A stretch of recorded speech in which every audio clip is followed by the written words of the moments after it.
Trying to find herself in the jumble of darkness and cold silence, striving to find a way to express herself, having the desire to understand all that went around her, but limited by the burden of not being able to see or hear. Trapped in solitude, the young girl tried to find her place in the world by exploring herself and searching for clarity and to find her voice. Helen Keller's life began similar to most others. She was born on June 27th in the year 1880 in Tuscumbia, Alabama.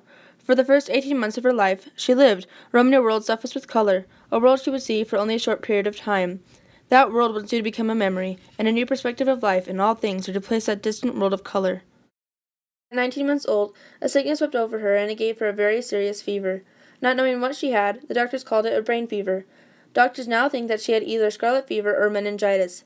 It was probable that the fever would end up taking the young child's life. Miraculously, the fever left her, but caused her to lose her vision and hearing. Although it is something that no parent would wish for their child, Helen Keller's disability would one day allow her to make a change. Until Helen was 6 years old, she was a rambunctious girl with no manners. Her hands had become her eyes, and with them she would explore the world. She had come up with approximately 60 motions so her parents could somewhat understand what her mouth could not say. She still couldn't get across all that she wanted to, and the Kellers didn't know how to help their daughter, so they sent a letter to the director of Perkins School for the Blind, Mr. Agnagnos, requesting for someone to come help their daughter. Helen was 6, and that March, Mr. Agnagnos sent a successful student named Anne Sullivan. Upon her arrival, she began her work automatically. Helen's raucous behavior tested the young teacher's patience, but she pushed on. Helen was proud of herself when she began to learn how to spell words in the palm of a person's hands, but to her, they were merely movements to memorize with no meaning behind them.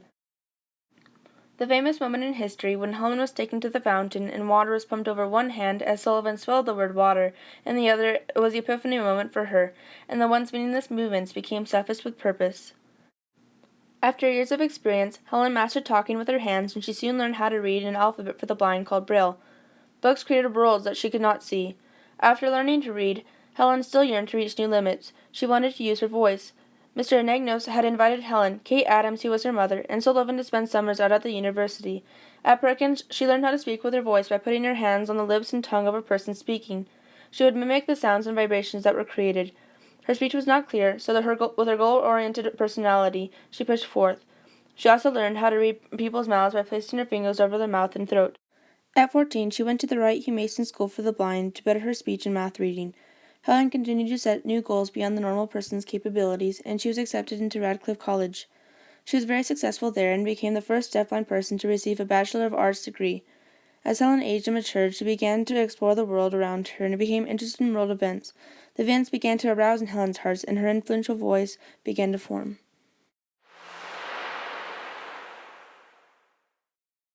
Being the inspirational figure that she was, Helen encountered a myriad of people that would help her through her life and would change it. Anne Sullivan impacted Helen the most. When Helen was searching for herself, Sullivan helped her find who she was. Sullivan too had a difficult childhood, and she herself almost became blind. Sullivan came to the girl when Helen was 6 years old, and she taught her many things, including manners and reading Braille. She taught Helen by basing her techniques off a way a man named Samuel Gridley had taught the deaf-blind Laura Bridgman. She evolved from being a teacher to being a long-life friend, guide, and confidant. She accompanied Helen until her life came to an end. Before Sullivan died, Polly Thompson became their assistant, and she too became a lifelong friend that stayed with Helen for 46 years, even after Sullivan died. Helen also met many famous people, such as Alexander Graham Bell. Bell was the one who presented the idea of Perkins Institution. Later in Helen's life, when she was struggling financially, he supported her. Mark Twain was one of her favorite people to be around. When she was 12 years old, Helen was accused of plagiarizing due to a book that she wrote that was very similar to one that had already been written. The writer and her met when he defended her, saying that there was no way that she could have done that on purpose. They stayed friends until he died. She also met many presidents. Mr. Anagnos, the director of Perkins Institute, helped educate Helen. He was the one who sent her Sullivan. He helped Helen until one day she wrote him a book as a thank you, but when she was accused of plagiarism, the man no longer contacted her again. Sarah Fuller, who also worked at Perkins, taught Helen to speak with her mouth and to lip read. Other than her and Sullivan, there were others that helped Helen get through school, whether it was financially or academically. She was moved greatly when she went on a trip with her classmates at the Wright Hugh Mason Oral School when they visited New York City's slums. When she saw all of the poor people, she began to see that there was a need for change. There were a countless number of people that Helen encountered that touched her life, and there were even more that she touched.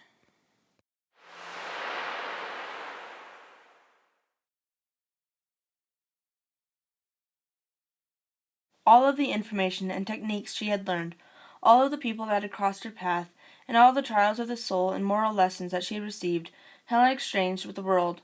She desired to be a voice, though hard to understand, but strike clearly in the hearts of everyone, so that there would be a positive change.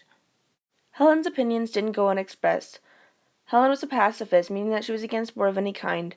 During World War I, she spoke against the fighting, and because of this inspirational life that she had created for herself, she was still an influential voice. It caused her to lose popularity, though. Helen was a strong advocate of woman suffrage, and she joined the Socialist Party with Sullivan's husband, John Macy.